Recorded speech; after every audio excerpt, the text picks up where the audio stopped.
गलत रास्ते से भी पलटने का सही वक्त होता है। इस वक्त को नजरअंदाज करो तो अंजाम बड़ा सख्त होता है।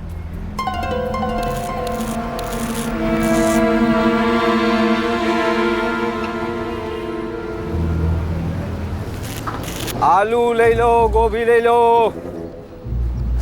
ताजा ताजा सब्जी ले लो। सब्जी वाले सब्जी ले लो, सब्जी वाले ताजा ताजा सब्जी ले लो, ताजा ताजा सब्जी ले लो।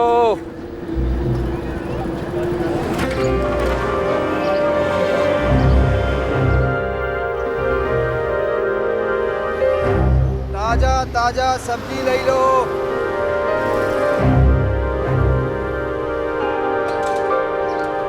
भिंडी ले लो, टमाटर ले लो, सब्जी वाले सब्जी ले लो, आलू ले लो, प्याज ले लो।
नहीं अजय, उस फ़ोन से कुछ हाथ नहीं लगा।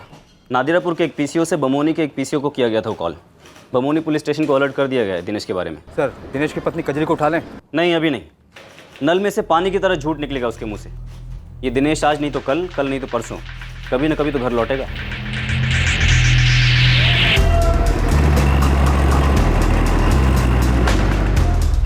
ताजा ताजा सब्जी ले लो।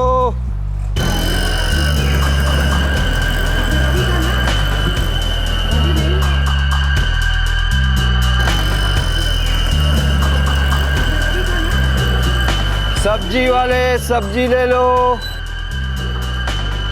ताजा ताजा सब्जी ले लो, सब्जी वाले सब्जी ले लो, ताजा ताजा सब्जी ले लो, सब्जी वाले सब्जी ले लो, ताजा ताजा सब्जी ले लो। निकलो।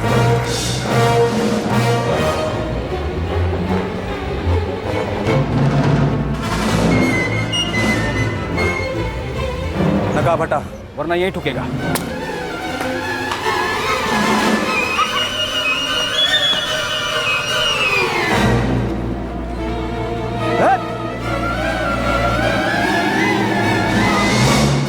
अपनी बिल में छिपने का बड़ा शौक है ना तुझे दिनेश मिश्रा, अब हमारी बिल में आ जाए। अरे चलो।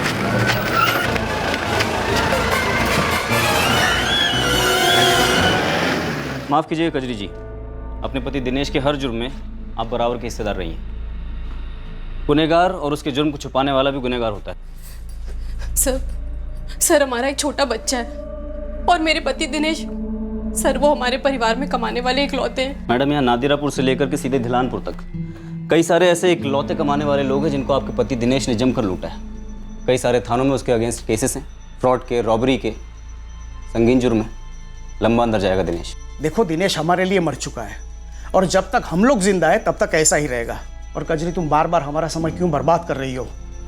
हमारा तुम्हारे साथ कोई वास्ता नहीं है। मुझे समझ में नहीं आ रहा कि मैं और किससे मदद मांगू। दिनेश बहुत मुश्किल में। बाबूजी ऐसे मत बोलिए। वो मुश्किल में कब नहीं था? कभी हमारी बात मानी थी उसने? ऊपर से तुम्हारी जैसी पत्नी मिली उसको। गलत करने से रोकने की बजाय तुमने उसका साथ दिया। अब तुम दोनों भुगतो तुम्हारे किए की सजा। बाबूजी, बाबूजी,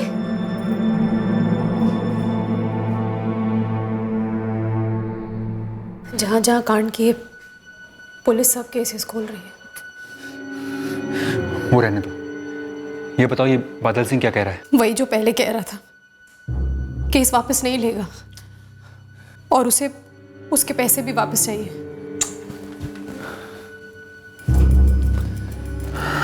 ठीक है, मैं कुछ करने की कोशिश करता हूँ। तुम भी देखो तुमसे क्या बन पड़ता है। और देखो, कोशिश करो, ये लोग अब टूट पड़ेंगे चिल कौवों की तरह। तुम्हें मुझे यहां से निकालना ही पड़ेगा। हम जो रास्ता चुनते हैं वही हमारी मंजिल तय करता है। गलत रास्ते पर गलती का एहसास होने के बावजूद भी अगर हम ना रुकें, यू टर्न ना लें, तो बहुत जल्द वो रास्ता एक ही मंजिल की तरफ ले जाता है, और वो है एक अंधी गली, डेड एंड।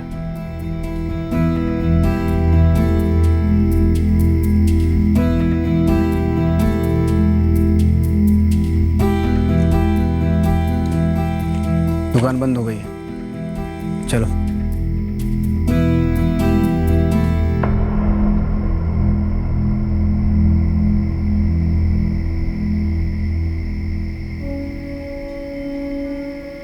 बेटा हलवा पूरी है। तो कंफर्म है ना अंदर सीसीटीवी नहीं है? अबे कुछ नहीं है, मैंने पता किया है सब, तो डर मत। कितना हाथ लगेगा? ये दुकान कुछ खास नहीं लग रही है। बेटा जितना हाथ लगेगा ना, मजे मारने के लिए बहुत है। कम से कम घर वालों के सामने भीख तो नहीं मांगना पड़ेगा। 2,500 किस लिए? ज़रूरत चाहिए बस। और वैसे भी 2,500 ही तो मांग रहा हूँ। 2,500 से होते तब भी पूछता किस लिए। पापा 26 का हो गया हूँ और आपको अभी भी हिसाब चाहिए। बेटा 26 की उम्र में लोग अपने माँ बाप को जेब खर्ची देते हैं। यहाँ दोपहर का खाना मेरी पेंशन से बनता है और रात का खाना तुम्हारी माँ की ट्यूशन से। और कीमती शौक पाल रखे हैं ना, तो उस कीमत को कमाना शुरू कर दो। LLB हो, प्रैक्टिस क्यों नहीं शुरू करते? अरे ट्राई तो कर रहा हूँ, अब क्या जान दे दूँ? केस कोई हलवा पूरी नहीं होता सामने से आके किसी ने परोस दी। बेटा कोई सीधे 10वीं सीढ़ी चढ़ सकता क्या? पहले पहली सीढ़ी चढ़ो, समझे? पहला केस ही पहली सीढ़ी होती है पापा। अपने विश्वनाथ जी बहुत बड़े क्रिमिनल लॉयर हैं, मैंने उनसे बात कर रखी है। उनके साथ कोई काम वाम सीखो, हाँ? वही दिला देंगे तुम्हें तुम्हारा पहला केस। पापा आपकी इस रियलिटी को ना मैं अपने आर्ग्यूमेंट से 2 सेकंड में खारिज कर सकता हूँ, लेकिन मैं ऐसा करूंगा नहीं। फिलहाल केस ये है कि मैंने आपसे पैसे मांगे जो कि आप नहीं दे सकते। कोई बात नहीं, केस क्लोज्ड। जल्दी बोलो भाई लोग। सामने दुकान है, दुकान में ताला है और ताला तोड़ने का औजार हमारे पास है।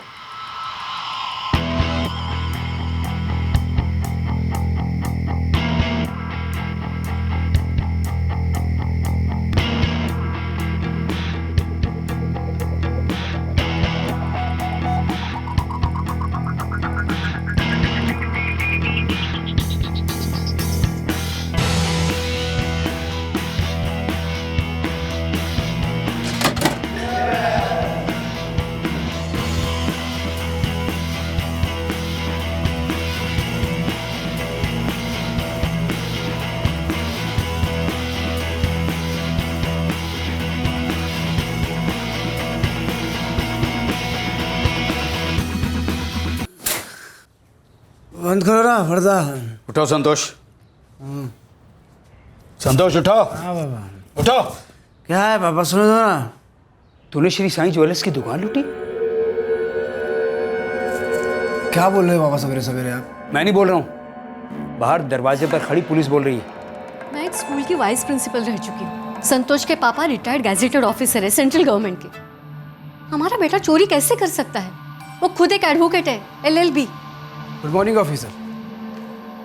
अपने दिन की शुरुआत एक गलतफहमी से करने जा रहे हैं। चोर को पकड़ने के बजाय एक वकील को धरने आ गए। चोर नहीं, वकील का पता और उसकी असलियत दोनों बताइए हमें। तेरे दोनों साथी अर्जुन और नीरज इस वक्त हमारे लॉकअप में उल्टे लटक रहे हैं। और 15 को तुम लोगों ने कौन कौन से औजार इस्तेमाल किए, ज्वेलरी को कहां कहां बेचा, सब कुछ बता दिया उन लोगों ने। लॉयर साहब, ओपन एंड शट केस है।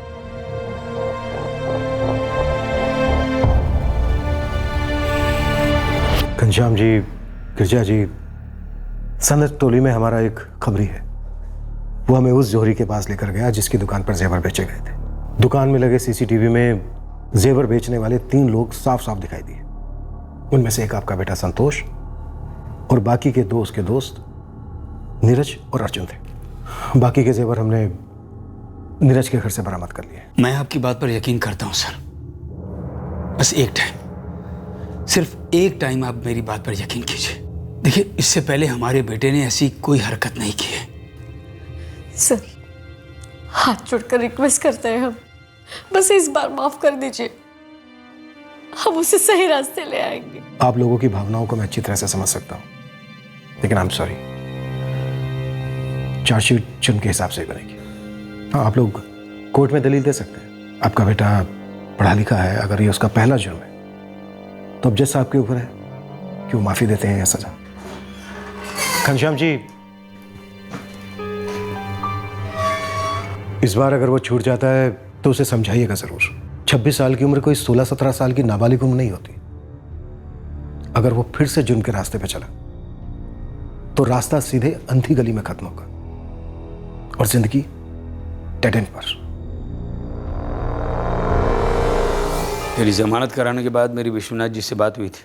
तुझ पर इतना बड़ा कलंक लगने के बावजूद वो तुझे अपना असिस्टेंट रखने के लिए राजी हैं। सीधे उनके पास जा, पैर छू और काम शुरू कर। देख बेटा, आगे कोई भी गलत कदम उठाने से पहले माँ बाप का सोच। हम मिडिल क्लास लोगों की सबसे बड़ी कमाई होती है हमारी इज्जत, उसे ऐसे मत उछाल। तू आज के आज विश्वनाथ जी के दफ्तर जाएगा। ठीक, अभी जाता हूँ विश्वनाथ जी के दफ्तर। ये गिरिजा, कहां से ये गुण है इस लड़के में? समझ में नहीं आ रहा है कहाँ कम पड़ गए हमारे संस्कार।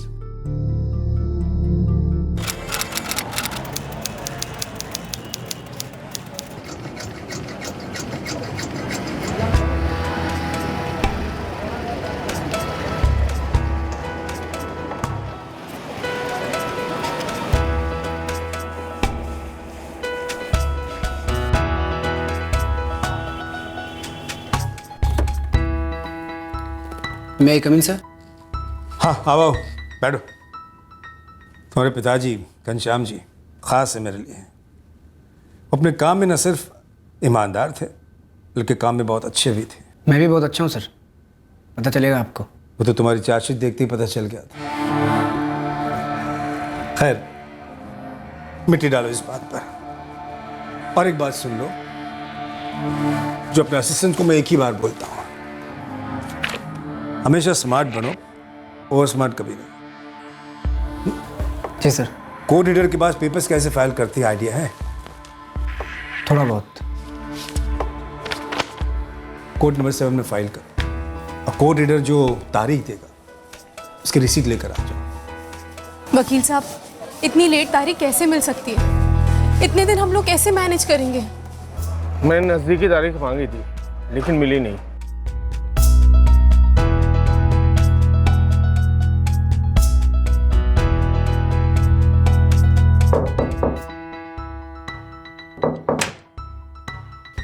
अरे वकील साहब आ गए।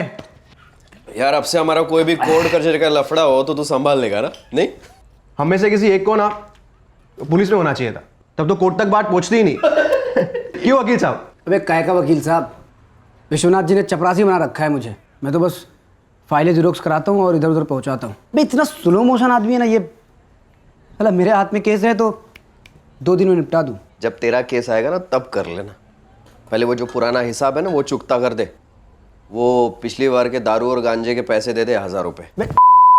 साले, मेरी फीस समझ के भूल जा। किसी केस में अंदर जाएगा ना तो कोर्ट जमानत लेने मैं ही आऊँगा तेरा। अबे नीरज, हाँ बोल। और पीने का मन कर रहा है यार। यार अभी तक ढंग से चढ़ी भी नहीं है। हाँ। ये मोमबत्ती सकल जाकर एक एक और मारते हैं क्या? हाँ यार, सिगरेट भी खत्म हो गई है।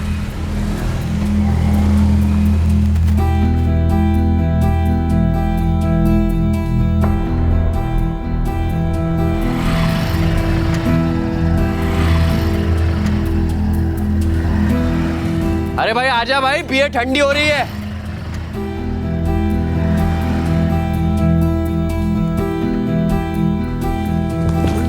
फूटेगा कि नहीं? नहीं होने वाला है। नहीं होने वाला है। अरे मेरा भाई मेरे को मारने तो दे यार, एक सेकंड। ये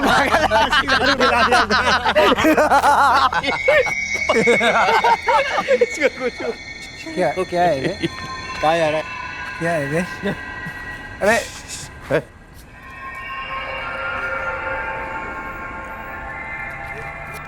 हाउ आर यू मैडम? अरे अरे हमने कहा हाउ आर यू। देखो मेरा रास्ता छोड़। अरे हम इतना इज्जत से आपसे बात कर रहे हैं, आप बिना मतलब क्या कर रही है? अरे हम तो इंग्लिश में पूछ रहे हैं आपको। एक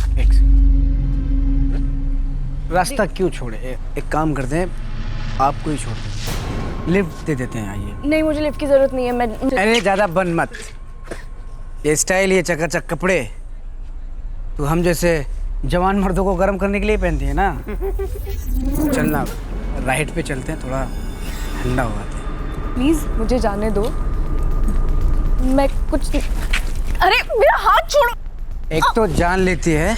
अरे रुकना, कहाँ भागती है? अरे ऐसा वैसा लड़का नहीं हो, BLLB हूँ, BLLB, advocate Santosh Mahato, criminal lawyer, Bamauni district court. Come on baby. अपनी औकात दिखा के चली गई, तुमसे ही उम्मीद ना थी भैया।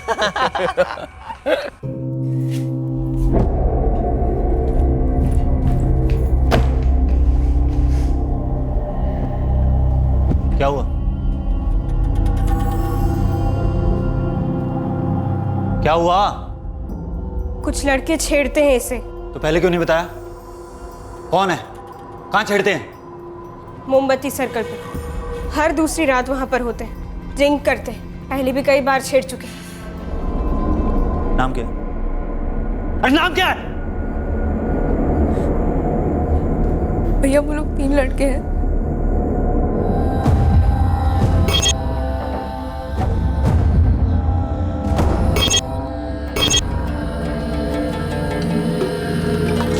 भैया ये क्या कर रहे हैं आप? पागल हो गए हैं क्या? अरे हम पुलिस में कंप्लेंट करते हैं ना, पुलिस केस हो जाएगा। हाथ छोड़ो। चल मारेगा मेरा भाई, मारेगा ये। चल भाई यार, बहुत देर हो गई अभी। अभी निकलते हैं। Good night. Good night, good night, bye. Good night. Game खत्म नहीं हुआ है? हाँ, कैसे कराऊंगा मैं? Good night. Good night, good night. चल गुड नाइट। अबे चाबी कहाँ है मेरी? ओए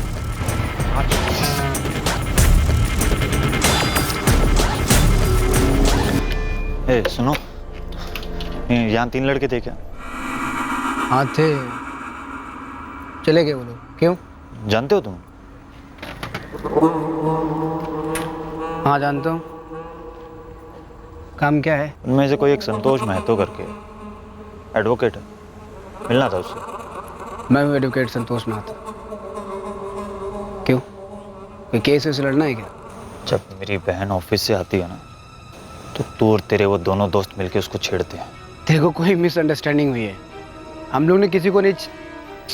क्या नाम क्या है तेरी बहन का? नहीं नहीं नहीं, नाम से काम नहीं चलेगा।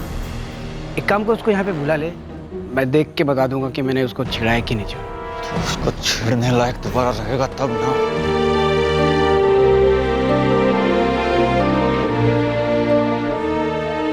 लेकिन मैडम हम क्यों मारेंगे अपने दोस्त को? हम वहां से निकल गए थे पहले। बेटा बहुत पिटोगे, सीधा अंदर जाओगे। क्या कांड किया था तुम लोगों ने? कौन आकर छुरी मार कर गया?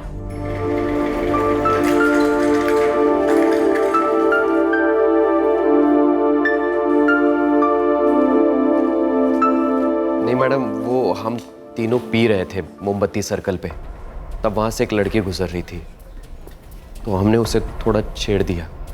नहीं और कुछ नहीं हुआ, वो वहां से चली गई बाद में। उसी एरिया की थी वो, शायद लौटी होगी अपने बाप भाई के साथ। तब तक मैं और नीरज वहां से निकल चुके थे। हाँ, संतोष वहीं पे था। कौन थी वो लड़की? जिस आदमी का गला काटा है आपके पति ने, वो बहुत क्रिटिकल है। मैंने उन्हें पहले ही कहा था कि पुलिस के पास चलते, ये मामला अपने हाथ में ना ले, पर उन्होंने मेरी एक नहीं सुनी। वो लोग हर बार मुझे छेड़ते थे, लेकिन मैंने कभी भैया को नहीं बताया। लेकिन कल रात उन लोगों ने लिमिट क्रॉस कर दी। फोन बंद करके बैठे हैं तुम्हारे किशोर भैया, उनसे कहो सरेंडर कर दें। वरना अगर हमें मेहनत करनी पड़ी तो तकलीफ उन्हें ज़्यादा होगी। सर, ये वही संतोष महतो है जिसने ज्वेलरी की दुकान लूटी थी। फिर से कोई लफड़ा किया इसने? सर, शालिनी उसी लड़की पूजा के घर गई है जिसके भाई किशोर ने संतोष के ऊपर चाकू से हमला किया था। ये संतोष अपने दो साथीदार नीरज और अर्जुन के साथ मिलकर पूजा को मोमबत्ती सर्कल पर छेड़ता था, लेकिन कल ये संतोष पूजा के पीछे कुछ ज्यादा ही पड़ गया सर, ऑलमोस्ट मोलेस्ट। और इस बात की शिकायत पूजा ने अपने भाई किशोर से कर दी और फिर किशोर ने संतोष के ऊपर अटैक कर दिया। अभी क्या कंडीशन है संतोष की? डॉक्टर्स का मानना है कि बचने की उम्मीद कम है और ऑपरेशन चल रहा है सर।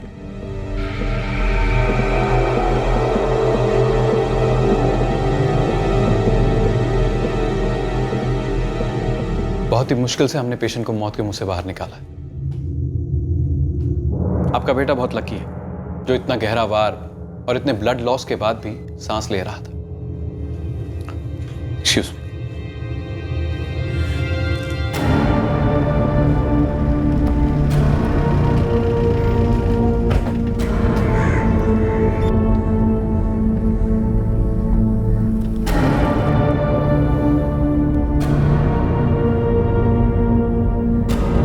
हथियार इसी में है।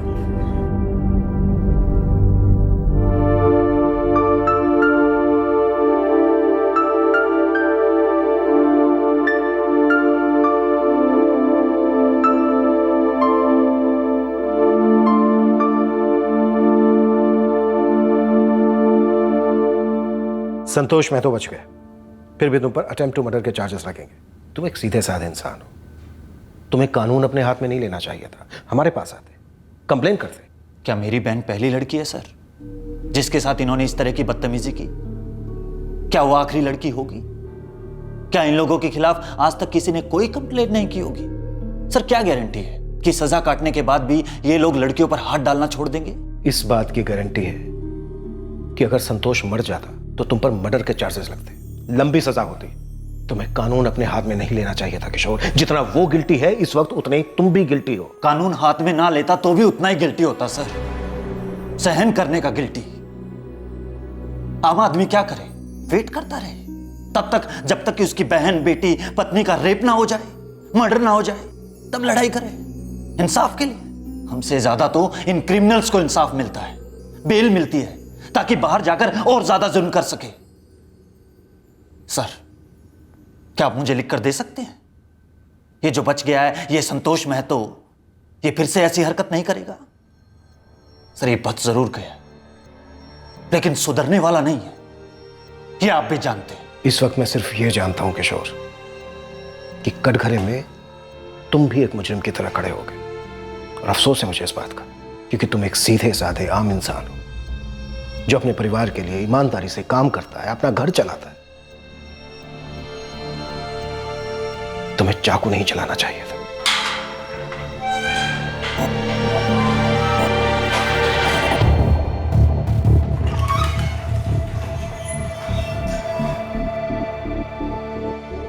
घनश्याम जी, गिरजा जी, देखिए, तकदीर हमेशा 2 बार दस्तक नहीं देती, लेकिन आपके बेटे की तकदीर ने दूसरी बार भी दस्तक दी।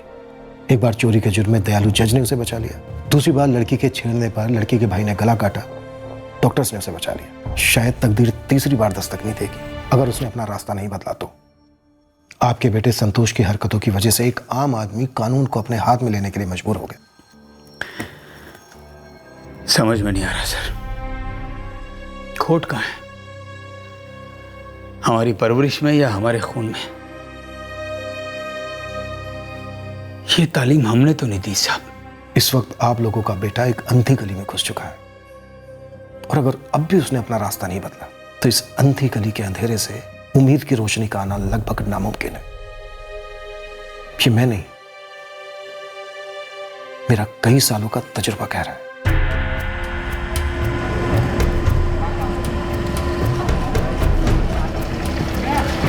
इस हादसे को महतो परिवार ने किनारे कर दिया था और संतोष के माँ बाप ने उसके सर में कील ठोक दी थी कि जुर्म की दुनिया उसे सिर्फ बर्बाद करेगी। उस वक्त ऐसा लग रहा था कि उनकी जिद संतोष पर असर करने लगी थी। संतोष सीनियर क्रिमिनल लॉयर विश्वनाथ प्रसाद को फिर से असिस्ट करने लगा। ऐसा लगने लगा कि आखिरकार संतोष जुर्म की अंधी गली में से सफलतापूर्वक निकल चुका था। पर क्या ऐसा था? और कितनी एप्लीकेशंस डालनी होंगी अनवर जी? खजूर बहन, काफ़ी लंबी लिस्ट है जुर्म की आपके पति दिनेश की। बहुत सारे थानों में कंप्लेंट दर्ज है। भाई हम तो एप्लीकेशन देकर उससे बहस कर सकते हैं सज़ा कम करवाने के लिए, जुर्म तो कम नहीं करवा सकते ना।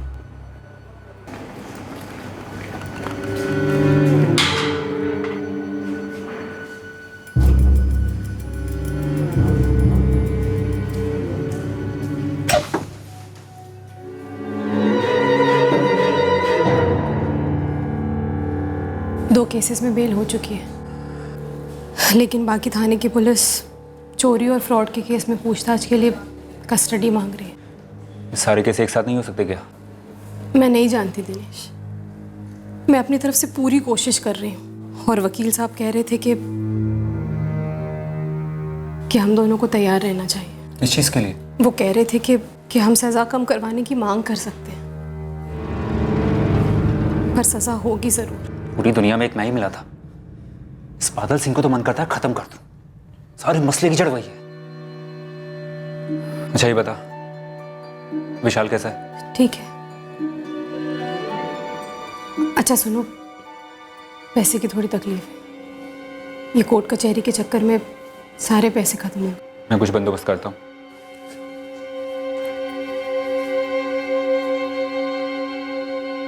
कोई महंगाई से परेशान है तो कोई टैक्स से, कोई नौकरी से परेशान है तो कोई बेरोजगारी से, किसी को प्यार चाहिए तो किसी को तलाक। हर किसी को कुछ ना कुछ चाहिए जो उसे नहीं मिल रहा है। इन सारी परेशानियों के साथ आम इंसान हर रात सोता है, पर जागता है उम्मीद के साथ कि मेहनत करता रहूंगा, कोशिश करता रहूंगा, कोई ना कोई रास्ता जरूर निकलेगा। लेकिन जुर्म के रास्ते पर उम्मीद का अकाल है। मुजरिम अपनी ही करनी से अपने आप को नाउमीदी के रास्ते पर धकेल देता है। उसकी जिंदगी में कभी कोई चौराहा नहीं आता, उसके सामने कोई विकल्प नहीं होता। सामने अंधी गली होती है, डेड एंड होता है और पीछे कानून।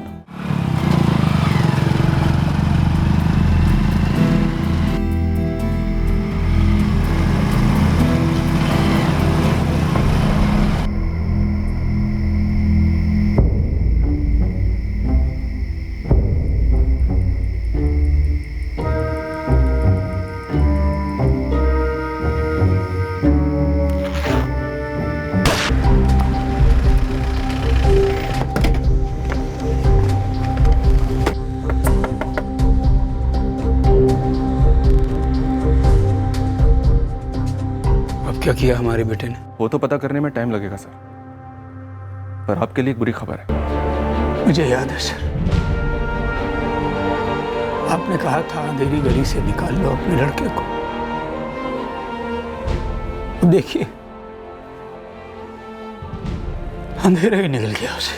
आप बता सकते हैं वो नादिरापुर क्यों जा रहा था? कहाँ जाता था, कहाँ से आता था, कब, क्यों, कैसे, कुछ नहीं बताता था हमें। उसकी माँ आंसू बहा रही है उसके लिए। कोई नई बात नहीं है, हम तो रोज आंसू बहाते थे उसके लिए।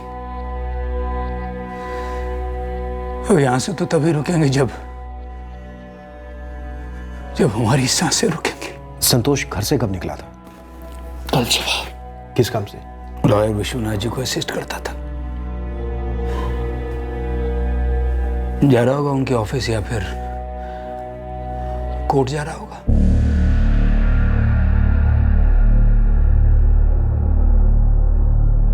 हमें मोटरसाइकिल, उसका पर्स, उसका मोबाइल फोन, ये सब उसकी बॉडी के पास से मिला है। हम पता लगाने की कोशिश कर रहे हैं कि वो किससे मिलने जा रहा था। बात कर लीजिए एक बार विश्वनाथ जी से। सच कह रहे हैं मैडम, एक अरसे से संतोष को नहीं मिला। और कल रात तो हम उसके साथ थे ही नहीं मैडम।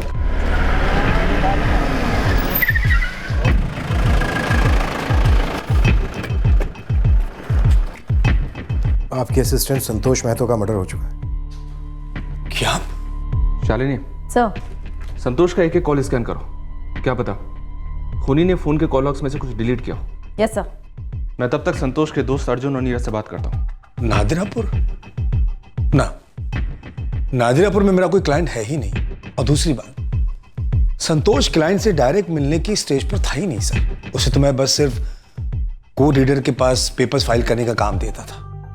कभी कभार सिंपल केस पढ़ने को कहता और उसके नोट्स बनाने को कहता, उसके अलावा कुछ भी नहीं। कल कितने बजे निकला था संतोष ऑफिस से? एग्जैक्टली तो नहीं बता सकता, पर शाम होते ही निकल गया था। संतोष का बैकग्राउंड तो आपको मालूम ही होगा। जी, उसके दोनों केसेस को मैं बराबर जानता हूँ इंस्पेक्टर। सिर्फ और सिर्फ उसके पिताजी की वजह से मैं संतोष को एक अच्छा भविष्य देने की कोशिश कर रहा था। कुछ आइडिया है क्यों मारा होगा उसको? क्या दुश्मनी हो सकती है उसकी किसी के साथ? नहीं, अभी तो कुछ आइडिया नहीं है इंस्पेक्टर, पर जैसे मुझे कुछ पता चला मैं फौरन आपको फोन करता हूँ। पता नहीं सर, वो जो लड़की का कांड हुआ उसके बाद तो संतोष और हमारी दोस्ती काफ़ी ठंडी पड़ गई थी। और सर ऐसा नहीं कि हम बात नहीं करते थे, पर सर वो वाली बात नहीं थी। नादरापुर में क्या है? पता नहीं ये नादिरापुर कहाँ से आ गया है। नादरापुर बाईपास रोड पर संतोष की लाश मिली हमें। पर सर संतोष ने तो कभी नादिरापुर का नाम नहीं लिया हमारे सामने। सर, हमारे सबसे खास खबरियों को नादरापुर में छोड़ दिया मैंने। अगर संतोष मेहतो का वहाँ कोई कनेक्शन है तो वो जरूर ढूंढ निकालेंगे। नादरापुर पुलिस को भी इन्फॉर्म कर दिया है। कॉल रिकॉर्ड्स शालिनी स्कैन कर रही है इस वक्त। मोबाइल लाश के पास ही मिला था? जी हाँ सर, बाइक और बटुआ भी। सर, ये केस चोरी का नहीं हो सकता, ये कुछ और ही है। ये जो भी कुछ और है बड़ा अजीब है। सर, संतोष महतो के कॉल रिकॉर्ड्स में कुछ भी अजीब नजर नहीं आ रहा है। लगभग सभी कॉल्स माँ बाप को किए गए हैं या उनकी तरफ से आए हैं। कुछ कॉल्स एडवोकेट विश्वनाथ के ऑफिस के भी हैं। ये संतोष इतना संस्कारी और मासूम तो था नहीं। एक डकैती, एक मोलेस्टेशन, खुद अटेम्प्ट टू मर्डर का शिकार। इसके पास जरूर कोई दूसरा नंबर होगा जिससे अपनी क्रिमिनल एक्टिविटीज ऑपरेट करता होगा। और हो सकता है सर ये दूसरा नंबर क्राइम सीन से किसी ने गायब कर दिया हो। सर, मैंने पूरी कोशिश की ये पता लगाने की कि कोई दूसरा नंबर ऑपरेशनल था या नहीं। नहीं सर, उसका एक ही नंबर था, 444556664। सर जी, शायद वो फिर से 2 नंबर की दुनिया में चला गया था या हमसे छुपा रहा था तो बोल नहीं सकते। उसके पास दूसरा नंबर भी हो सकता था। मैं शायद अपने बेटे के बारे में कुछ भी नहीं जानता था। मैं संतोष के दूसरे फोन के बारे में पूछ रही थी। मैं नहीं जानता उसके पास दूसरा फोन था भी या नहीं। गिरजा जी को पता होगा। उसका तो रो रो के बुरा हाल है। क्यों रो रही है वो? संतोष के लिए? उसे कुछ पड़ी थी हमारे बारे में? फिर उसके खोने का क्या गम? उसे तो बहुत पहले खो चुके थे हम।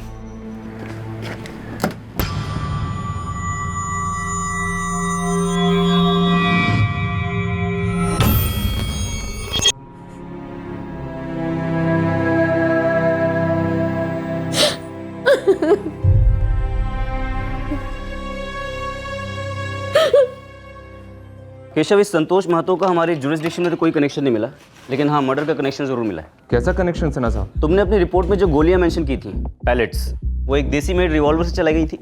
हाँ, संतोष की बॉडी से 4 गोलियां बरामद हुई थी। 19 जनवरी को हमारी बीट में भी एक मर्डर हुआ और उस मर्डर के लिए भी एग्जैक्टली सेम गोलियों का इस्तेमाल किया गया। फर्क इतना है कि हमको विक्टिम ब्रजेश सचान की बॉडी के पास से कोई आइडेंटिफिकेशन नहीं मिला, जैसा कि आपको संतोष महतो के पास से मिला था। लेकिन 2 दिन के बाद हमें पास के सिरोनिया थाने से एक मिसिंग कंप्लेंट मिली जो कि ब्रजेश सचान से मैच हुई। कौन था ये ब्रजेश सचान? एक ट्रैवल एजेंसी में ड्राइवर था, किसी पार्टी को ड्रॉप करने जा रहा था नादिरापुर, जब उसका मर्डर हुआ और उसकी गाड़ी चोरी की गई। शालिनी, तुमने जो एंगल सजेस्ट किया है कि तंग आकर जलील ना होने के इरादे से खुद संतोष के फादर घनश्याम महतो ने अपने बेटे का कत्ल करवा दिया हो, यह बेबुनियाद तो नहीं लगता। लेकिन नादिरापुर पुलिस से जो खबर मिली है ब्रजेश सचान का कत्ल और कार चोरी की, उससे थोड़ा डाउट होता है। दोनों कनेक्टेड हो सकते हैं सर। मतलब वही गिरोह या सुपारी किलर जिसने सचान को मारा, उन्हीं ने संतोष को भी मारा? सर, संतोष पढ़ा लिखा होने के बावजूद एक जुगनू की तरह जुर्म की दुनिया की तरफ अट्रैक्ट हो रहा था। हो सकता है किसी ने इस बात का फायदा उठाकर उसकी जिंदगी का दिया ही बुझा दिया हो। तुम एक बार फिर शक की सुई retired gazetted officer Ghanshyam Mahato की तरफ घुमा रही हो। मोटिव उन्हीं का सबसे स्ट्रांग है, और किसे इतनी तकलीफ होगी? वो जो लड़की छेड़ने का केस था, पूजा मंडल, उसका भाई, क्या नाम उसका, जिसने संतोष पर हमला किया था? किशोर मंडल। उसकी जमानत हो गई सर। उठा लो उसे। एक बार जुर्म किया, सजा काटी थोड़ी, उसके बाद बंदा कौन से जुर्म का हाईवे लेगा कुछ नहीं कहा जा सकता। सर, केशव, नादिरापुर पुलिस से ब्रजेश सचान मर्डर की सारी डिटेल्स निकालो। पता तो चले कि सच में कार चोरी का केस है या फिर बात कुछ और है।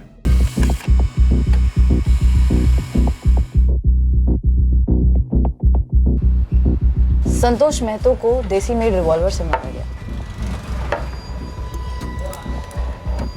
सुपारी किलर्स का काम हो सकता है। मैडम ज़रूरी नहीं कि हमेशा बंदूक सिर्फ सुपारी किलर उठाए। संतोष के फादर के पास भी हो सकती है। माँ बाप का अभी तक तो कोई इन्वॉल्वमेंट नजर नहीं आया मैम, काफ़ी छानबीन की है। इस चुराई हुई गाड़ी का क्या चक्कर है? मैम वही चोर बाजार वाले, गाड़ी चुराया, चेसिस नंबर मिटाया, पुर्जा इधर का उधर किया, कलर चेंज किया, किसी को बेच दिया। तो फिर इस सब से संतोष महतो के मर्डर का क्या कनेक्शन है? अभी तक तो कुछ सामने आया नहीं, लेकिन अगर आपको लगता है कुछ कनेक्शन है तो हम कनेक्शन निकाल के रहेंगे। सर, काफ़ी सारे लोग लगाए गए हैं जिले के गराज और दुकानों में। 100% अभी तक गाड़ी को फुल चेंज भी कर दिया गया होगा। चेंज भी किया गया होगा और हो सकता है गाड़ी सड़क पर भी चल रही हो। अब अगर किसी ने गाड़ी को मॉडिफाई किया है तो गाड़ी किसी न किसी के पास गई भी होगी। पता करो किसके पास गई है। इस ब्रिजेश सचान मर्डर केस में ये गाड़ी मेन टारगेट थी। उसे चोरी करने के इरादे से ही हायर किया गया था। बमोनी पुलिस को शक है कि ये केस एडवोकेट संतोष महतो के मर्डर केस से भी जुड़ा हो सकता है।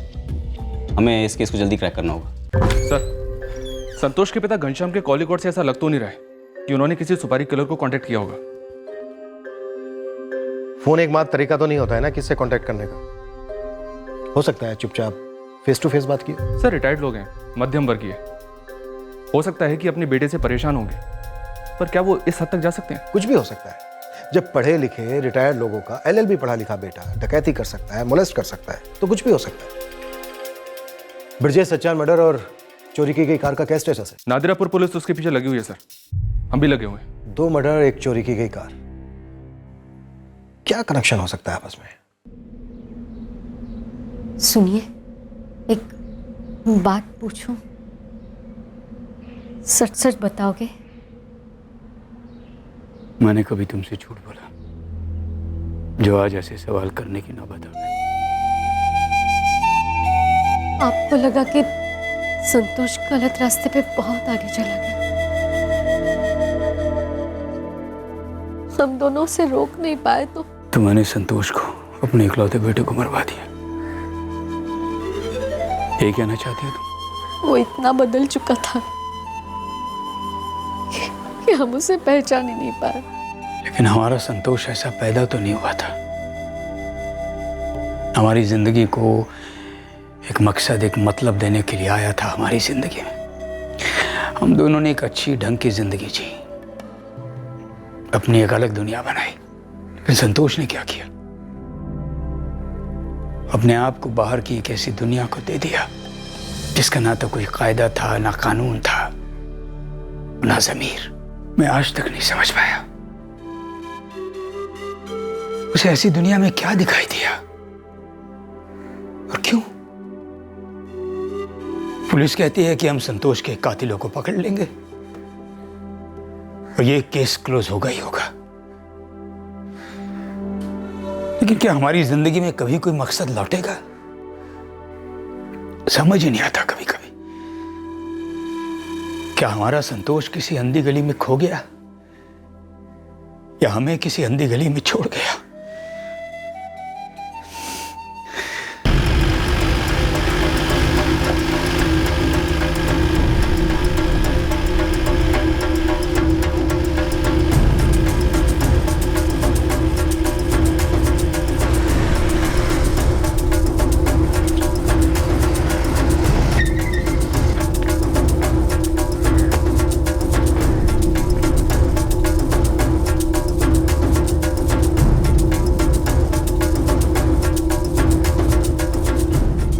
चुराई गई कार बड़ी स्मूथली एक हाथ से दूसरे हाथ जा रही थी।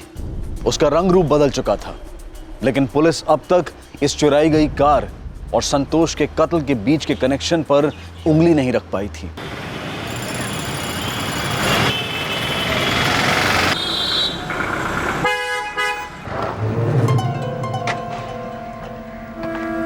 एक चाय देना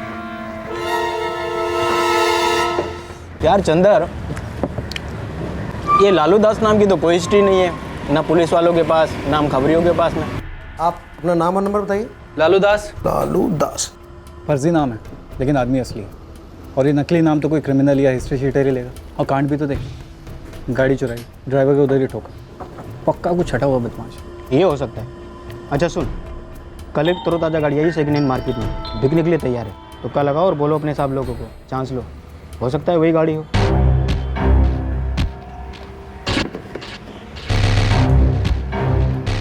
गाड़ी का मॉडल वही है जो चोरी हुई थी? हाँ, कैलाश ट्रेवल्स कंपनी है जिसके मालिक कैलाश त्रिवेदी ने खरीदी है। अब चोरी वाली गाड़ी तो है, पर ये नादिरापुर वाली है या कोई और है ये बताना मुश्किल है। अब उसी मॉडल की गाड़ी कहीं और से भी तो चोरी हो सकती है ना। सिन्हा साहब, मतरानी चौक से बिल्कुल लगकर ऑफिस है कैलाश त्रिवेदी का। ठीक है केशव, मुझे थोड़ा टाइम दो, मैं इस कैलाश त्रिवेदी की पूरी इन्फॉर्मेशन निकलवाता हूँ। देखते हैं कितने पानी में घुसा पड़ा ये। बड़ी जल्दी में था ये संतोष महातो। विश्वनाथ जी का नया नया असिस्टेंट था, मगर बातें ऐसी करता था जैसे खुद ही केस लड़ने वाला। हरीश जी, हम नादिरापुर से उसका कनेक्शन ढूंढ रहे हैं। अब विश्वनाथ जी तो कह चुके हैं कि उनका कोई क्लाइंट नहीं था नादिरापुर में। क्या आपको कोई आइडिया है कि संतोष नादिरापुर क्यों गया होगा? फंसाया होगा किसी को केस के चक्कर में। किसको? शालिनी जी, ये कोर्ट है, यहाँ हजारों लोग आते हैं केस के सिलसिले। अब किसी को ढापा होगा उसने। क्या आप प्लीज पता लगा सकते हैं कि संतोष नादिरापुर क्यों गया होगा? किस पार्टी से मिलने गया होगा? बात करनी पड़ेगी 2-4 लोगों से। सर, इस कैलाश त्रिवेदी का कोई डिटेल क्रिमिनल रिकॉर्ड नहीं है, पर एक अरसे से ये चोरी की गाड़ियां खरीदता और बेचता रहा है। और कहता है कि सेकंड हैंड गाड़ियां हैं। जी सर, साथ में एक ट्रैवल का बिजनेस भी चलाता है, साइड बिजनेस ही समझ लीजिए सर। और एक बात थी सर। क्या? सर, ये जो दिनेश मिश्रा है जिसे हमने पकड़ा था। हाँ, कई सारे थानों में केसेस दर्ज हैं उसके खिलाफ। जी सर, ये रहता तो नादिरापुर में था, पर इसने सारे कांड नादिरापुर के बाहर किए। और इत्तेफाकन इस दिनेश मिश्रा का भी एक साइड बिजनेस था ट्रैवल का। ये सेकंड हैंड टेम्पो बस खरीदता था और उसे लीज पर चढ़ा देता था। और ये सेकंड हैंड भी बेशक चोरी के होंगे। अजय, क्या लगता है कोई कनेक्शन है? कनेक्शन का तो पता नहीं सर, पर हो सकता है कि कैलाश त्रिवेदी भी कुछ ऐसे ही ऑपरेट करता हो, बाहर से गाड़ी चुराना और यहाँ बेचना। सिन्हा, इन चीजों को लगता है कि यही गेम खेल सकते हैं। अब हम इनको मिलकर कंफ्यूज करेंगे। यशफ सर, तुम दिनेश मिश्रा से मिलोगे बामोनी डिस्ट्रिक्ट जेल और पता करोगे कि संतोष महतो से इसका क्या लेना देना। समझ गया सर। शालिनी, तुम नादिरापुर जाओ, Kailash travels second hand car खरीदो। जी सर। तुम्हारी गाड़ी की किलोमीटर रीडिंग क्या थी जिस वक्त चुराई गई? अभी 5 मिनट में सारे डिटेल भेजता हूँ मैडम। हम लोग कहीं भी गाड़ी भेजने से पहले मीटर रीडिंग लेकर रखते हैं।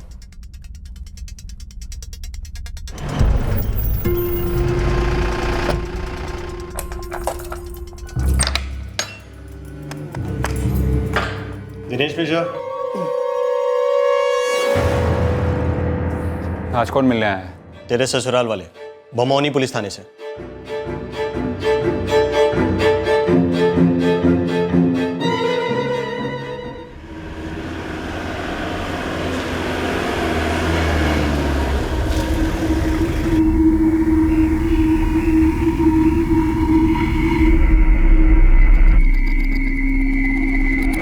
नमस्ते। नमस्ते मैडम। हमें गाड़ी खरीदनी है। अरे हाँ हाँ सर, इतनी गाड़ियाँ खड़ी है ना, पसंद कीजिए।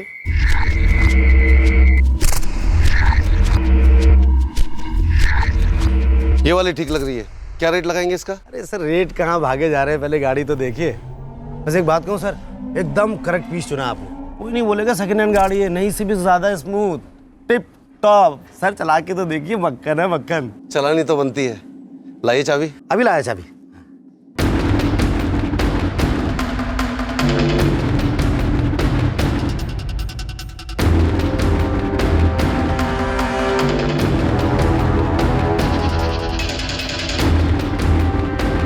ये लीजिए।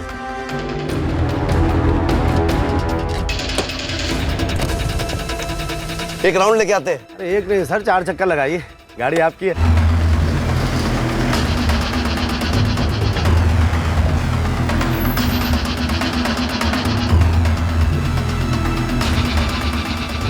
हेमंत की गाड़ी से 150 किलोमीटर ज्यादा चली है ये गाड़ी। ये वही गाड़ी है रावत।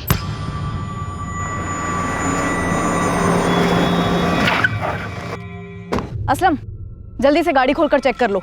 जी मैम साहब।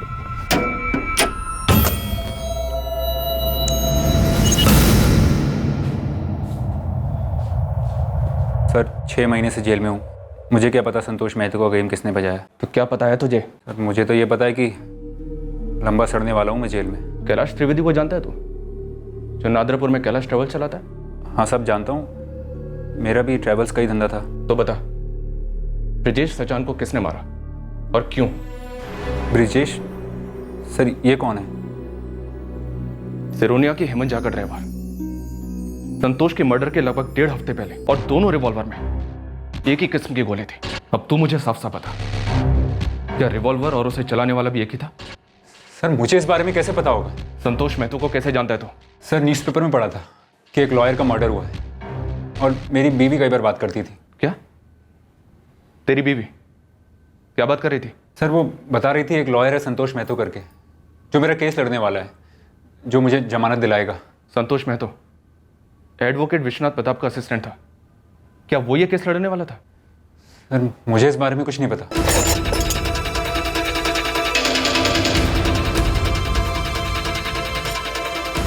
मैडम, चेचिस नंबर तो मिटा दिया गया है और पेंट भी ताजा ताजा किया हुआ है। ये पक्का चोरी की गाड़ी है।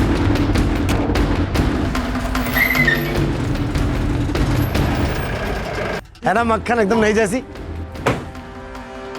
कैलाश त्रिवेदी, गाड़ी का चेसिस नंबर बदलने और उसका रंग बदलने से क्या गाड़ी नई हो जाती है?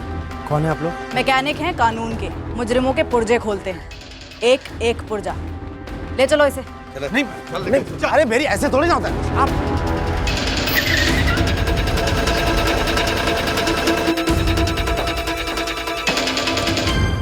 दिनेश मिश्रा ना, उसका केस मैंने लिया ही नहीं। पर दिनेश मिश्रा का तो कहना है कि संतोष महतो उसकी जमानत के लिए कोर्ट में एप्लीकेशन करने वाला था। ऐसे कैसे हो सकता है? संतोष मेरा असिस्टेंट था, मेरे कहे बिना वो ऐसे कैसे कर सकता है? आपने कोर्ट में इंक्वायरी की? मैंने भी सुना है हरीश कि संतोष महातो दिनेश की बेल एप्लीकेशन फाइल करने वाला था। पुलिस कह रही है कि दिनेश ने उन्हें बताया संतोष महतो उसका केस लड़ रहा था। दिनेश की बीवी कजरी पहले मेरे थ्रू थी, लेकिन पिछले 2 महीने से कोई फ़ोन नहीं आया। मुझे क्या मालूम था कि मेरे पीठ पीछे संतोष महातो से बात चल रही है। जी चौहान साहब, इस दिनेश मिश्रा को हम ही लोगों ने पकड़ा था और उसकी पत्नी कजरी मिश्रा से भी हम लोग वाकिफ़ हैं, काफ़ी अच्छी तरीके से। हमने कैलाश त्रिवेदी को कस्टडी में लिया है। तुम कजरी मिश्रा की क्वेश्चनिंग करो। ये संतोष महतो दिनेश मिश्रा का केस लड़ने वाला था, लेकिन कोर्ट में कोई एप्लीकेशन फाइल नहीं हुई। माजा क्या है अभी तक क्लियर नहीं। मैं तुरंत पता करता हूँ चौहान साहब।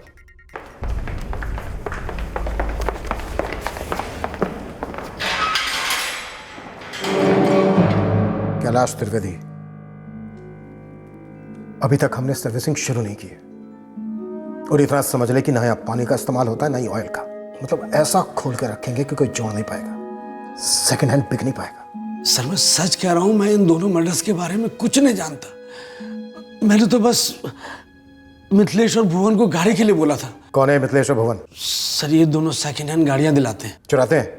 सर मेरा काम है सेकंड हैंड गाड़ी बेचना।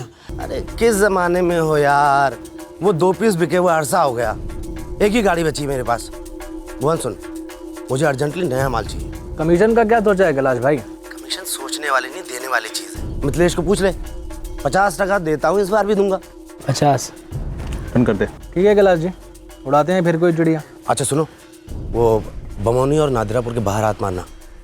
वैसे भी वो दिनेश मिश्रा की गिरफ्तारी के बाद ना पुलिस चारों तरफ मडरा रही चील की तरह। सिनोरिया या लोपार में जाके जाल बिछाते हैं।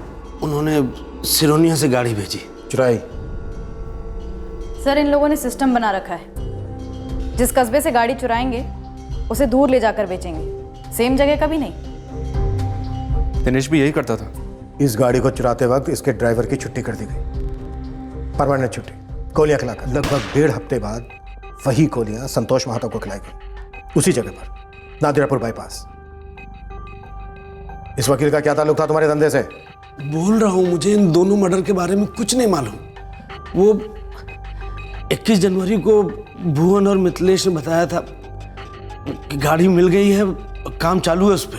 चिड़िया हाथ में आ गई है कैलाश भाई, बस 2 दिन का काम है, फिर ले जाओ। हाँ लेकिन काम करवाने के अलग से पैसे लगेंगे। काम एकदम सटीक होना चाहिए, ढंग का। वो तो हमेशा से ही होता है। वैसे कहाँ से उड़ाई? वही जहाँ से कहा था, सिरोनिया।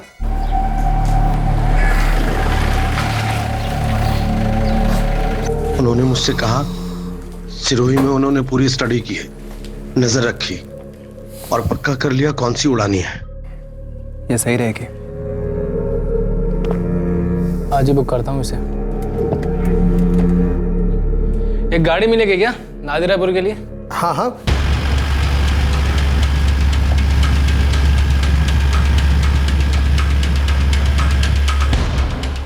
ब्रिजेश नाम बताया था ना? जी। रुको जरा साइड में, थोड़ा हल्का हो ले हम।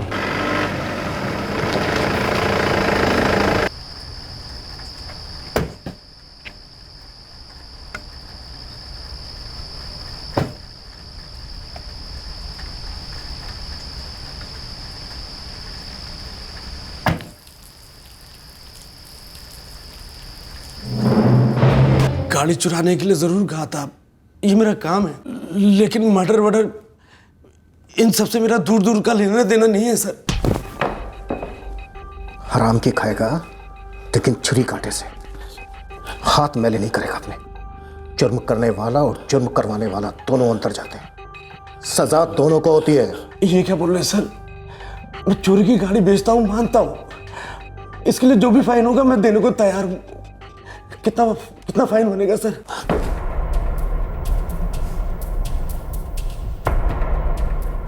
घूस ऑफर कर रहा है? हाँ चल ठीक है, एक हेल्प कर मेरी। बोलिए सर। संतोष महतो की पूरी स्टोरी सुना। शुरू हो जा। अगर टाइम लगाएगा ना तो फिर मैं शुरू हो जाऊंगा। मेरा हाथ पैर डंडा सब एक साथ शुरू होगा। वो संतोष फायदा उठाना चाहता था। कैसा फायदा? किसका फायदा? बहती गंगा में हाथ धोने आया था, बिरयानी की खुशबू सूंघी और सीधे दावत में चला आया। साफ साफ बोल, ये शायरी और कविता मत सुना।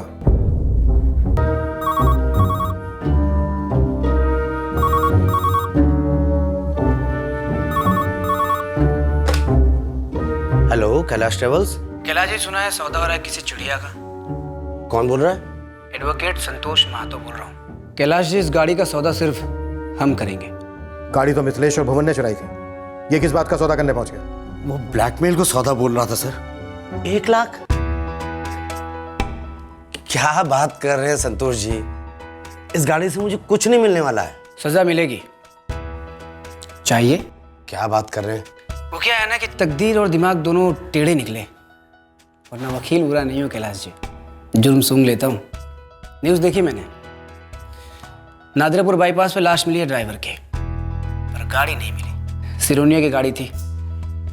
2 और 2 4 कर लिए मैंने, जो कि मिलेंगे आपको। उसमें से चाहिए मुझे 1 लाख।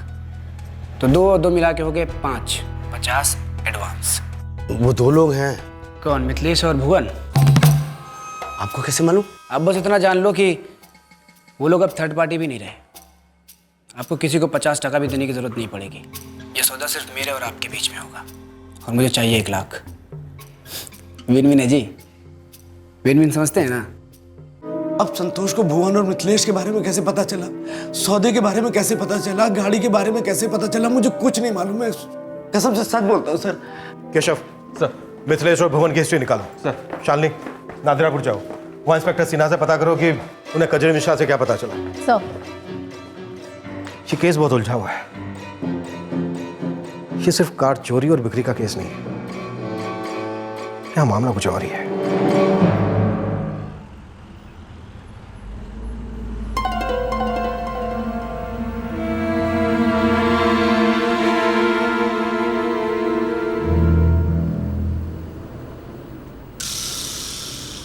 अब क्या हुआ है सर? कुछ नहीं, आपका इंतजार हो रहा था। क्यों? क्या हुआ है? हुआ तो बहुत कुछ है, और बहुत कुछ पूछना है आपसे। पूछिए। बच्चे को किसी पड़ोसी के यहाँ छोड़ेंगी? थाने चलना पड़ेगा।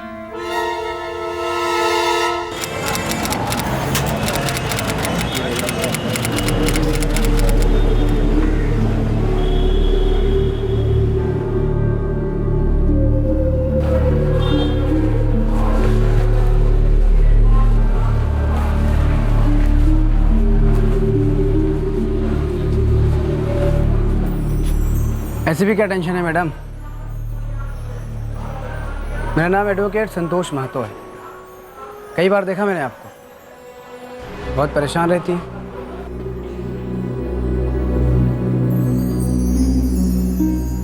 मैं कुछ मदद कर सकता हूँ आपकी? क्रिमिनल लॉयर हूँ। हाँ, मैं संतोष महतो को जानती हूँ सर, और ये भी जानती हूँ कि किसी ने उसे मार डाला। अपने पति दिनेश की जमानत करवाने की बात हुई थी तुम्हारी एडवोकेट संतोष महतो से? उसी ने की थी सर। उसने कहा कि वो बहुत आसानी से दिनेश को जेल से छुड़वा देगा। वो आदमी सर बहुत बड़ी बड़ी बातें करता था, और मैं सब चुपचाप बस सुनती रहती थी। केस कोई भी मुश्किल नहीं होता है, बस वकील को सिर्फ घुमाने आना चाहिए। और आपके पति का केस बहुत ही पेचीदा है। उन्होंने जितने भी जुर्म किए ना, ये चोरी, डकैती, रॉबरी, ये लगभग 20 थानों के अंडर में है। कुल मिला के बात ऐसी है कि ये लोग अब आपके पति को आटे में ले रहे हैं। जो पुलिस होती है ना, ये जब किसी को पंजे में लेना चाहती है ना, तो बहुत मुश्किल होती है, समझ लो। कड़वी है। जी सॉरी, मैंने चीनी डाली तो थी। चाय नहीं, आपके पति की हकीकत कड़वी है। 2 महीने से दर दर कोर्ट के चक्कर काट रही हूँ। बच्चा छोटा है मेरा, बहुत परेशानी है वकील साहब। देखिए, परेशानी दूर हो सकती है, कड़वी हकीकत मीठी भी हो सकती है। क्योंकि कानून के कप में कोई चांदी का चमचा घुमा सकता है तो वो सिर्फ मैं हूं। मैं उन्हें यकीन दिला दूंगा कि पुलिस को आपके पति को जेल में रखने की कोई जरूरत नहीं है।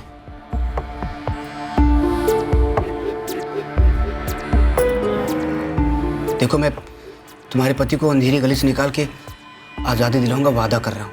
लेकिन आपकी फीस क्या होगी? अरे कैसी बात कर रही हैं आप? मुझे पता है आप परेशान हैं, अकेली हैं, घर में एक छोटा सा बच्चा है और पति जेल में है। सरवाइव करना बहुत मुश्किल होता होगा, नहीं? आप जमानत की एप्लीकेशन कब दर्ज करेंगे? बस यही बातें होती थी सर, हर बार। और मेरे पति, वो अब भी जेल में है। तो इन 3 महीनों में तुम्हारे सामने संतोष महतो सिर्फ तुम्हारे पति को छुड़वाने की डींगे हाँकता रहा। इतना ही हुआ 3 महीनों में, और तुम्हें लगता है कि हम तुम्हारी इस बात का यकीन कर लेंगे? सर, अगर आपको किसी और बात पर यकीन करना है तो आप कर सकते हैं। आपने मुझसे पूछा कि मैं संतोष महतो को कैसे जानती हूँ और मैंने आपको बता दिया। अब उसे किसने मारा, क्यों मारा, मैं ये सब नहीं जानती। ये भुवन सिंह कौन है? मिथिलेश कुमार कौन है? कौन है? कजरी जी, ये आपकी गलत फहमी है कि आप विक्टिम हैं। दरअसल विक्टिम वो लोग हैं जिन्हें आपके पति दिनेश ने लूटा और आपने उसका साथ दिया। आप भी उतनी ही क्रिमिनल हैं जितना कि दिनेश। और याद रखिएगा, आप सिर्फ जमानत पर रिहा हुई हैं, बरी नहीं हुई। इसलिए अपने आप को मासूम और हमें बेवकूफ़ समझने की गलती कतई मत कीजिएगा। आपके पति दिनेश से बात हुई हमारी, इसलिए ये कहने की कोशिश तो बिल्कुल मत कीजिए कि आप भुवन सिंह और मिथिलेश कुमार को जानती नहीं, बल्कि आप ये भी जानती हैं कि एक गाड़ी चोरी हुई थी। अब जरा सोच समझ के जवाब दीजिए कि क्या उस गाड़ी चोरी की टिप संतोष को तुमने दी थी या फिर तुमने ही संतोष का मर्डर करवाया? सर, अपने बच्चे का ख्याल रखने और अपने पति की जमानत करवाने की कोशिश करवाने के अलावा मेरी जिंदगी में और किसी चीज की कोई जगह नहीं। और ये कार की चोरी, इन सब के बारे में मुझे कुछ नहीं मालूम। झूठ के धागों से जो कहानी बुनी जा रही थी वो यहीं से शुरू हुई थी, पर यह कहानी कैसे बनी, कहां तक गई और कैसे गई, ये वो इंसान भी समझ नहीं पा रहा था जो इस कहानी का एक अहम धागा था। हर कोई अपने आप को अंधी गली में धकेल रहा था और किसी को यह बात समझ में नहीं आ रही थी कि इस गली के अंत में सिर्फ अंधेरा है, डेड एंड। साहब, जिस दिन से आपने कैलाश त्रिवेदी को उठाया ना, ये मिथिलेश और भुवन दोनों भी अंडरग्राउंड है। अंडरग्राउंड ही गए ना, तो ग्राउंड को खोदो, खींच निकालो बिल से। संतोष क्रिमिनल था। ये भुवन, मिथिलेश, जो भी आप कह रही हैं, ये उसके पहचान वाले रहे होंगे और जो भी हुआ उन लोगों के बीच में हुआ होगा। तो आप कैसे सोच सकती हैं कि इस सब के बारे में मुझे पता होगा? मैं आपसे सिर्फ ये जानना चाहती हूँ कि संतोष ने आपसे कुछ कहा था क्या, किसी चोरी की गाड़ी के बारे में या इन दोनों के बारे में? हम आपको पहले ही बता चुके। संतोष हमें कुछ नहीं बताता था। हमारे लिए वो अजनबी था जिसे हमने अपने खून पसीने से सींचा ताकि जिंदगी में वो कुछ बन सके। लेकिन तकदीर का कोई अलग ही प्लान था। अब अगर आप ये कहेंगी कि आपका बेटा अपने कुकर्मों से मारा गया, तो मेरे पास इसका कोई जवाब नहीं। हाँ, वो आपके ऑफिसर ने कहा था कि आपका बेटा एक अंधी गली में घुस रहा है जिसकी मंजिल एक डेड एंड है, हो सके तो उसको वहां से वापस खींच लो।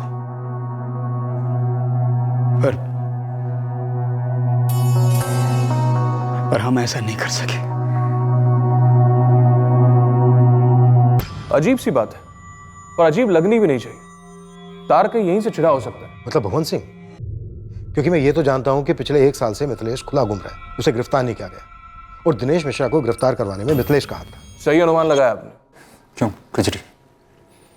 मिथिलेश और भुवन थे इस कांड के पीछे, और तूने मुझे बताया तुझे कुछ मालूम नहीं। उसे झूठ बोलेगी? पति हूं तेरा, कोई पुलिस वाला नहीं हूं। चल क्या रहा है मेरे पीछे? कजरी बता मुझे क्या चल रहा है? कजरी मेरे पीछे चल क्या रहा है मुझे बता। भुवन को 2 साल की सजा सुनाई गई थी, 2 जनवरी 2016 को उसकी जमानत हुई और वो यहाँ से रिहा हुआ। फिर इंस्पेक्टर? भुवन और ये दिनेश मिश्रा, ये दोनों एक ही सेल में कैद थे। भुवन कहाँ है? बोल कचरी, क्या हो रहा है? बोल कचरी, हो क्या रहा है? वही हो रहा है जो अब तक होता है दिनेश। तुम पकड़े गए, हमारे बैंक अकाउंट जब्त कर लिए गए। एक छोटा बच्चा है हमारा जिसकी मैं परवरिश नहीं कर पा रही हूँ। अकेली हूँ, दुखी हूँ। देख कचरी, मुझे गोल गोल मत घुमा। मुझे ये बता कि संतोष मेहतो का मर्डर क्यों किया गया। कचरी देख, मैंने भुवन को तेरे पास इसलिए भेजा था ताकि तेरी मदद हो सके, वो तेरा हाथ बटाए। कचरी ध्यान से सुन, मैंने अनगिनत चोरियां की हैं, डाके डाले हैं, ठगाए लोगों को, लेकिन कभी किसी की जान नहीं ली। क्योंकि एक वन वे टिकट होता है, आदमी गया तो गया, फिर वापस नहीं लौटता। कचरी मुझे सीधे सीधे बता, क्या गेम खेल रही है तू? तू क्या शामिल है इस मर्डर में? हाँ कचरी, कचरी, कचरी मुझे बता कचरी, कचरी बोलना कचरी। चल दिनेश, चलता हूँ। भुवन सुनना, कचरी और विशाल का ध्यान रखना। मेरी बात हुई थी कचरी से, तो वहीं रहना उनके साथ मेरे घर में, और उनको बराबर पैसे देते रहना। दिनेश, जुबान दी ना मैंने, परिवार की चिंता क्यों करता है? ए भुवन, चल, जमानत हुई है तेरी, खारिज भी हो सकती, चल। भुवन और दिनेश लंबे अरसे से एक ही सेल में कैद थे। उनके बीच दोस्ती गहरी थी, भरोसा अटूट था। सिन्हा, कड़ियां जुड़ने लगी हैं अब। जेल में भुवन और दिनेश एक ही सेल में थे। भुवन को बेल मिली और दिनेश ने उससे अपने बीवी बच्चों का ख्याल रखने के लिए कहा। और यहाँ इत्तेफाकन दिनेश की पत्नी कजरी का संतोष मेहतो से कांटेक्ट हुआ। वकालत पढ़ा हुआ था, असिस्टेंट वकील था और खुद का क्रिमिनल रिकॉर्ड भी था। उसने बढ़ा चढ़ाकर दावा किया हुआ कजरी से कि वो दिनेश को जेल से छुड़वाने में उसकी मदद करेगा। भुवन और उसके एक दोस्त मिथिलेश ने एक कार चुराई, ड्राइवर का मर्डर किया, और इस बात का पता संतोष मेहतो को चल गया। उसने इस कार की चोरी से पैसे बनाने की सोची। लेकिन संतोष को ये बात कैसे पता चली? उसका सिर्फ एक ही जरिया हो सकता है और वो है कजरी। दो मर्डर हुए। अब सोचने वाली बात यह है कि क्या ये दोनों मर्डर वाकई में एक कार की चोरी को लेकर हुए? मम्मी, आपको बुखार है? नहीं बेटा, परेशान हूं। कुछ गलत हो गया? सब गलत हो गया। जो नहीं करना चाहिए था वो किया, जो नहीं होना चाहिए था वो हुआ। जैसे पापा छोड़कर मुझे गए थे वैसे आप भी जाओगे? प्लीज मम्मी, मुझे कहीं छोड़कर मत जाना। मेरा जाना या नहीं जाना मेरे हाथ में नहीं है विशाल। और अब तो मैं चाह के भी कुछ नहीं कर सकती। पर विशाल, तुम मुझे एक प्रॉमिस करो। क्या? कि चाहे कुछ भी हो जाए पर तुम गलत रास्ते पर नहीं जाओगे। मैंने और तुम्हारे पापा ने गलत रास्ते पर चलकर अच्छा घर बनाने की कोशिश की, पैसे कमाने की कोशिश की, ताकि तुम्हारे लिए कुछ छोड़ सके। हम कब इतने आगे निकल गए कि हम इतना फंस गए, पता ही नहीं चला। और अब आगे सिर्फ एक दीवार है, एक डेड एंड है।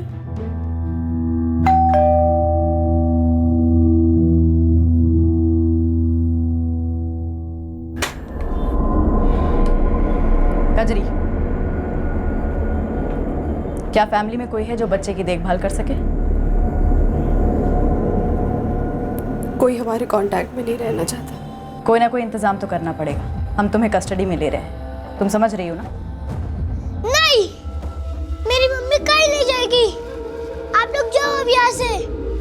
कहीं नहीं जाएगी मेरी मम्मी।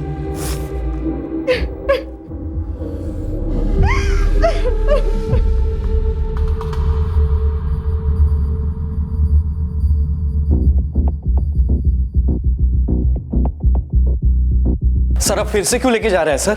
सर, जो कुछ बोला ना तभी हमने बोल दिया था सर। हाँ ना सर। सर प्लीज प्लीज बात सुनिए। तुम भी यही चाहती थी कि संतोष महतो को मरवा दिया जाए। तुम सब फंसे हुए थे, फायदा उठा रहा था वो तुम सबका।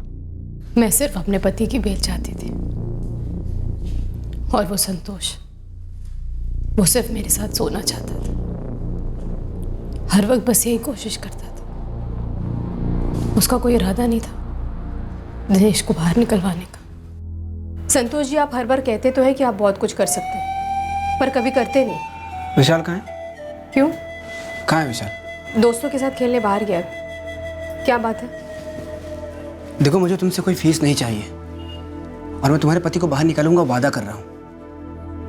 बस तुमको मेरे साथ सोना होगा।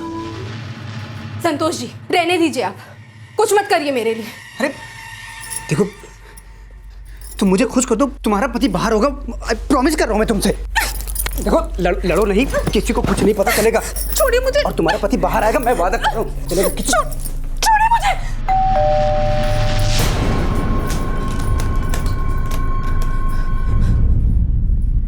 अरे वकील साहब, आप प्रणाम।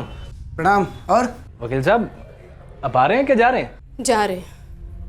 और अब वकील साहब, हम तभी मिलेंगे जब आपके साथ बेल एप्लीकेशन रेडी होगी। हाँ ठीक है, बात तो हो ही गई है, तो 2 दिन में रेडी करके मिलता हूँ फिर आपसे। और तुम आओ यार, कभी ऑफिस मिलो, आते ही नहीं हो तुम। क्या हुआ, सब ठीक तो है? हाँ। वकील साहब बौखलाए हुए लग रहे थे, आप परेशान लग रही हैं। नहीं, ऐसा कुछ नहीं है।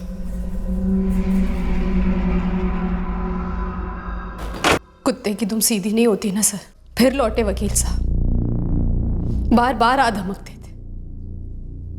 वही बड़ी बड़ी बातें, वही बार बार मेरे साथ सोने की मांग। उसने जबरदस्ती की? उसकी जबरदस्ती का जवाब देने की ताकत तो मुझ में थी सर, लेकिन उसकी धमकी, उसके आगे मुझे घुटने टेकने पड़े।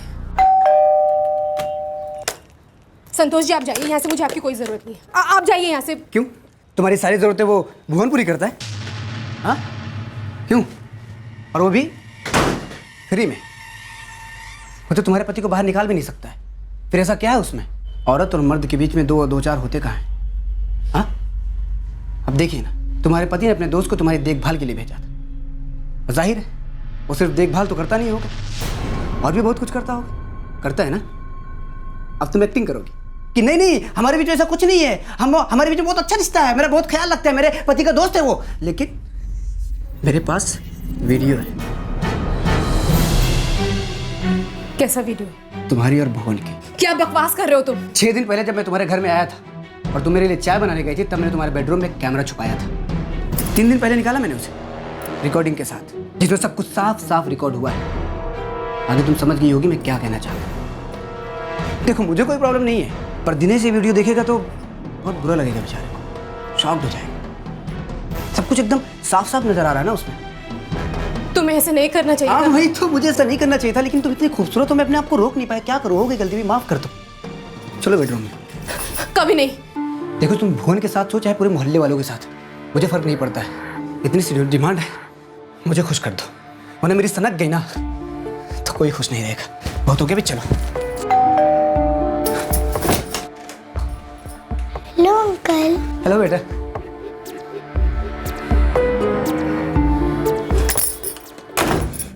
उस दिन विशाल के आने से मैं उसे टाल सकी, लेकिन उसकी धमकियां बहुत बढ़ी। मेरे लिए बहुत मुश्किल हो गया। कार? कौन सी कार? मेरे पास कोई कार नहीं है। नाटक मत कर भुवन, मेरे को पता है तूने और मिथिलेश ने मिलके सिनोनिया से गाड़ी चोरी की है। न्यूज़ पढ़ा मैंने, ड्राइवर ब्रिजेश सचान को भी तुम दोनों ने मारा है, लाश मिली है उसकी। अभी ड्रामा बंद कर। अच्छा, एक काम करता हूँ यार, मैं सीधा पुलिस के पास जाता हूँ। रुको रुको, मैं थोड़ी देर में फ़ोन करता हूँ तुम्हें।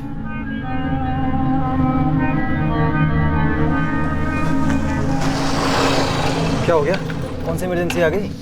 ये संतोष महतो को कैसे मालूम पड़ा कि हमने चुराई है गाड़ी?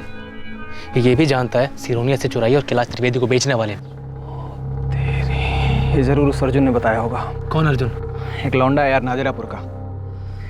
मैंने उसको कुछ नोट पकड़ा दिए थे कि अगर कोई गाड़ी दिखे तो हमें स्पॉट कर दे, लेकिन नादिरापुर से बाहर। अब उसका सामने से कॉल आया था मुझे कि उसने कोई गाड़ी देखी है, लेकिन मैंने उसको बताया कि हमारी रिक्वायरमेंट पूरी हो गई और हमने एक गाड़ी उड़ाई है सिरोनिया से। तो अर्जुन ने संतोष को बताया? यार एक काम आया था, निकल गया हाथ से। ऐसा काम बे? गाड़ी चुरानी थी। तगड़ा कमीशन देने वाली थी पार्टी। कौन है ये पार्टी? नादिरापुर में रहने वाले 2 लोग हैं। वो लोग गाड़ी चुराने का धंधा करते हैं। उनको नादिरापुर और बमौनी के बाहर से गाड़ी चुरानी थी, क्योंकि खरीदार खुद बमौनी का ट्रैवल एजेंट है। उन्होंने कहा कि ट्राई कर ले। मैंने एक अच्छी गाड़ी स्पॉट की और उनका फ़ोन आ गया कि सिरोनिया से उन्होंने टिप टॉप गाड़ी उड़ा ली है। यार ये पार्टी है कौन जो सिरोनिया से गाड़ी उड़ा के नादिरापुर ले जा रहे हैं? मैंने मिथिलेश से बात की थी, उसका साथीदार है भुवन।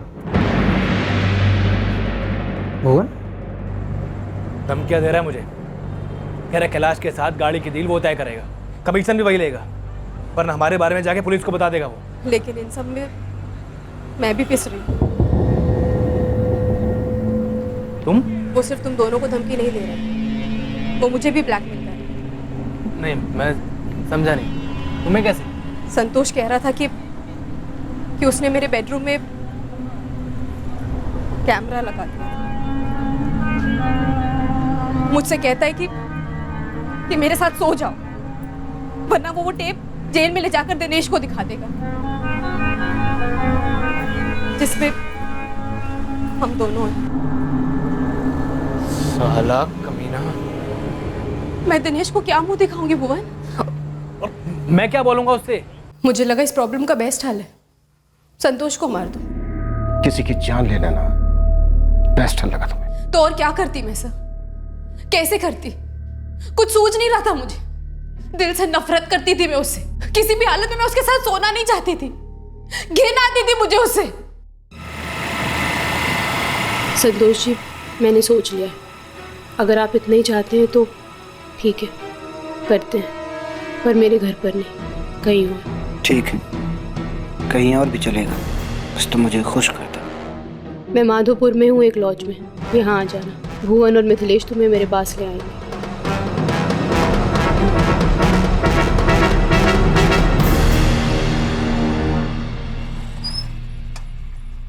पीछे पीछे आ जाओ वकील साहब।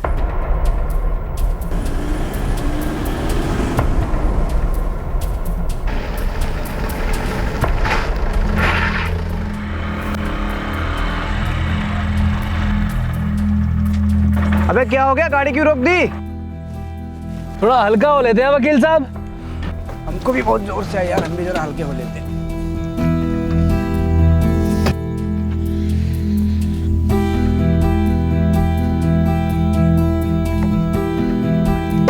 संतोष, हाँ? मेरे और मिथिलेश के बीच में ना एक कोड है, चलो हल्का हो लेते हैं। अच्छा, दूसरा फोन था उसके पास? हाँ बिल्कुल था, जिससे वो अपने सारे ऐसे वैसे काम किया करता था। तो संतोष महतो को मरवा देना बेस्ट हल लगा तुम्हें? अब जरा सोच के मुझे बताओ, तुम्हारे लिए बेस्ट हल क्या होगा और तुम्हारे बेटे विशाल के लिए बेस्ट हल क्या होगा?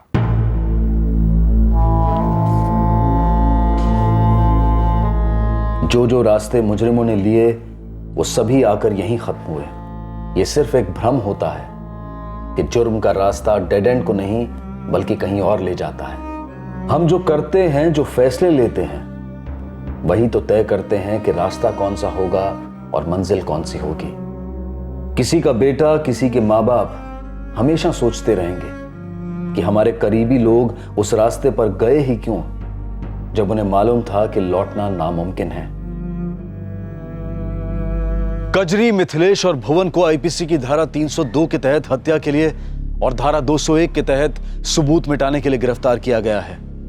मिथिलेश और भुवन पर ब्रिजेश सचान के कत्ल का चार्ज भी लगा है। इन दोनों के साथ साथ कैलाश त्रिवेदी को चोरी के इल्जाम में गिरफ्तार कर लिया गया है। सभी आरोपी इस वक्त न्यायिक हिरासत में हैं। जुर्म का कोई साइज नहीं होता, कोई मापदंड नहीं होता ये बताने के लिए कि कितना गलत होने वाला है और कितना सही। फिर चाहे आप जितने झूठ की डोर से एक पट्टी बनाकर अपने जमीर की आंखों पर बांध लो। जुर्म के हाईवे पर हमेशा एक तो ऐसा मौका आता ही है जब प्रकृति या अंदरूनी आवाज या कोई तीसरा आपको सतर्क करता है कि मुड़ जाओ, जुर्म के रास्ते से लौट आओ, आगे डेड एंड है, अंधी गली है, फंसना पक्का है। फिर मुलाकात होगी अगले एपिसोड में एक और चौंका देने वाले केस के साथ। इस तरह के और भी एपिसोड देखने के लिए हमारे चैनल को सब्सक्राइब करें और बेल आइकन दबाना ना भूलें।